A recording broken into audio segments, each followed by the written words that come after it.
The terrifying true story behind the Exorcist Roland Doe case. The Exorcist was based on this terrifying case, the real story of Roland Doe 1949. Introduction: a film rooted in darkness. Behind one of the most terrifying films in cinematic history, The Exorcist, lies a story even darker than fiction. The 1973 horror classic, infamous for its chilling portrayal of demonic possession, wasn't entirely the product of imagination. Instead, it was based on a real case: the alleged possession of a 14-year-old boy in Maryland, known under the alias Roland Doe. This isn't a Hollywood script. This is a documented case of exorcism that sent shockwaves through the clergy, the media, and later, millions of film gore. It all began in 1949 in a quiet suburban neighborhood where a grieving boy attempted to contact his recently deceased aunt. Using a Ouija board, young Roland tried to reach beyond the veil, a desperate act of love that would spiral into a nightmare. What followed were reports of violent outbursts, scratches appearing on his skin, objects flying across rooms, and the boy speaking in unknown tongues. According to multiple witnesses, Roland levitated, became violent, and entered deep trance-like states. His voice would change. His eyes, sometimes lifeless, would roll back. Catholic priests, Lutheran ministers, and even medical professionals were called in. Some thought it was mental illness. Others weren't so sure. The events that unfolded over weeks would eventually be chronicled in a secret journal by the attending priests. That journal would later inspire the novel The Exorcist, and then the film. But what really happened in that house and in the hospital where the exorcism took place? Did Roland truly fall victim to a demonic force? Or was it something else? Was he a troubled boy in need of psychological help, or proof that evil can take hold in the most innocent of lives? This is the terrifying, real-life account of the possession that inspired The Exorcist, and it begins, like many horror stories, with a game. Chapter 1.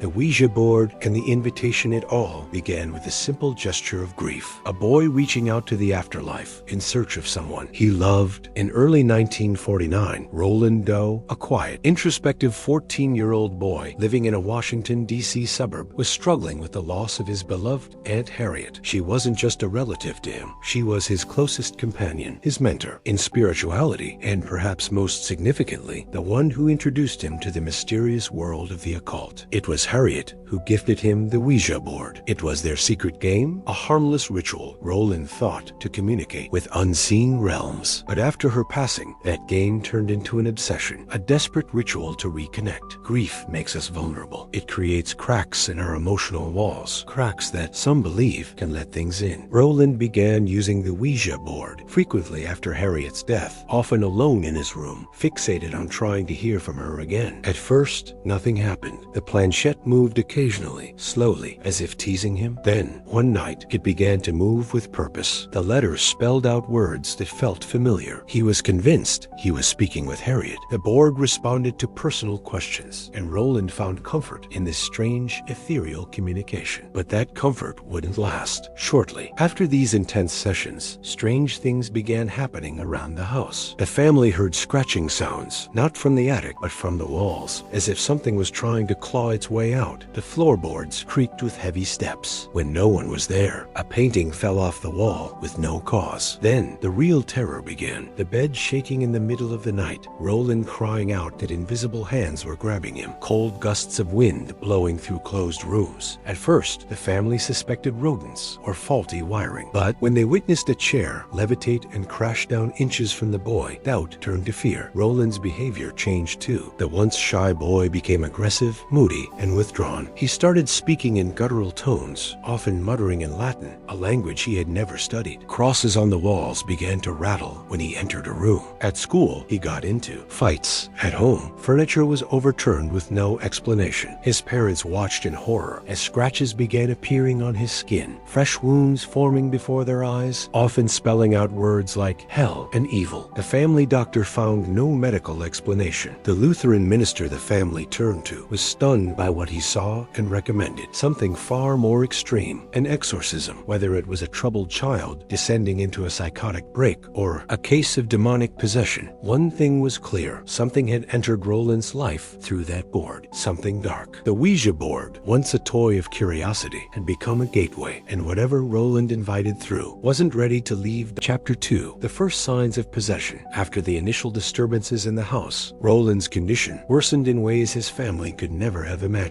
What began as faint scratching on the walls and sudden cold spots soon transformed into violent, inexplicable behavior. Roland grew erratic, growling like an animal, speaking in unknown languages and lashing out with unnatural strength. His voice deepened to something unrecognizable. At night, terrifying sounds, thuds, screams came from his room. By morning, he'd be covered in bruises and mysterious cuts, some forming legible words. One morning, the word Louis appeared carved into his skin as if by claws. His mother took it as a divine sign and, desperate for help, relocated the family to St. Louis where relatives lived. But the evil that had attached itself to Roland followed them. There, they contacted Father Bishop, a local Catholic priest. Witnesses said the room grew icy cold when Roland entered. Furniture vibrated, and he answered questions in ancient languages, Latin, German, his voice not sounding like his own. Believing this to be a genuine case of possession, church authorities sought permission to perform an official Roman Catholic exorcism. Father William Bodern led the rite. Over the following weeks, they endured one of the most intense exorcisms ever recorded. Diaries kept by the priests described shaking beds, flying objects, Roland speaking in tongues, and reacting violently to holy symbols. One night, he broke free and slashed a priest with a hidden spring. Skeptics point to psychological illness, but those who witnessed it firsthand, clergy, nurses, family, remain convinced it was something darker. This wasn't just a troubled boy, it was possession. Chapter 3. The battle for Roland's soul with the church's approval. Father William Bodern and Father Walter Halloran began what would become one of the longest and most grueling exorcisms in modern history, over 30 intense sessions, spread across nearly a month. From the very first ritual, Roland transformed. His demeanor would shift in seconds, eyes rolling back, voice deepening into growls or breaking into fluent Latin and unknown dialects. The sessions were harrowing. Roland thrashed violently, cursed, spat, and reacted with rage to prayers and holy symbols. Objects reportedly moved on their own chairs, sliding, beds shaking, while foul smells of sulfur and rot would come and go. In one terrifying moment, Roland broke his restraints and struck Father Halloran, leaving him badly injured. Mysterious words like hell and evil appeared on the boy's skin as if carved from within. The trauma extended beyond the priests. Family members experienced nightmares and fear. Some medical staff refused to return after witnessing levitations, shadowy figures, and sudden cold drops. Even electronic devices malfunctioned during sessions. One nurse swore she saw Roland hover briefly above the bed, stiff as a board, his eyes turned upward. Despite his frailty, Father Bodern remained steadfast. He believed Roland was tormented by a malevolent force, perhaps more than one. His journals noted fleeting moments of peace, followed by vicious relapses. Roland would weep after some sessions, whispering, "It's still here, or he won't let me go." The signs pointed to a long, exhausting war. The priests rotated shifts to endure the toll. Bodern fasted, prayed, and consulted spiritual and psychological experts, believing each session chipped away at the demon's hold. One night, amid Roland's convulsions and anguished screams, Bodern sensed the entity weakening, but victory was still out of reach. The battle wasn't just spiritual. It was a test of faith, endurance, and sanity. Each encounter pulled them deeper into the abyss, with no guarantee they'd make it back. Chapter 4. The final night. By April 1949, exhaustion gripped everyone involved. Father Bodern, worn thin by fasting and prayer, and Father Halloran, visibly shaken, prepared for what they hoped would be the final exorcism. Roland's episodes had lessened in intensity, but the entity still clung to him. On Easter Monday, April 18th, the air in the hospital room felt heavy. Roland writhed on the bed, his voice guttural and mocking. "He is mine," it growled. Undeterred, Father Bodern recited the litany of the saints. Roland convulsed, screamed, and then silence. In a calm voice, Roland whispered, "He's gone." A thunderous crack echoed through the room. The temperature lifted, the lights steadied. Roland fell asleep peacefully. Hours later, he woke with no memory of the ordeal, just hunger, confusion, and tears. The priests, drained but relieved, offered a final prayer prayer of thanks and protection. Roland never showed signs of possession again. He returned to a normal life, his identity shielded by the church. Though the case remained shrouded in secrecy, it would go on to inspire The Exorcist, a novel and film that brought the events of 1949 to the world.